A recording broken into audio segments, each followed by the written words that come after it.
કે સોમનાથના વેરાવળ શહેરમાં દેવકા નદીના પાણી ઘૂસી ગયા છે। વોર્ડ 1નો કેટલોક વિસ્તાર અને ઘરો પાણી થઈ ગયા। હુડકો સોસાયટી અને તેની આસપાસનો જે સંપૂર્ણ વિસ્તાર છે તે જળમગ્ન થઈ ગયો છે।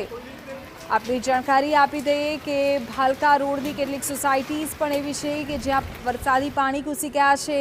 હવે સ્થાનિક લોકો પાલિકાની કામગીરી સામે રોષ વ્યક્ત કરી રહ્યા છે, કારણ કે પાણીના નિકાલની કોઈ જ વ્યવસ્થા ન થતા લોકો રોષમાં છે। છેલ્લા 2 દિવસથી પાણી ઘરમાં છે।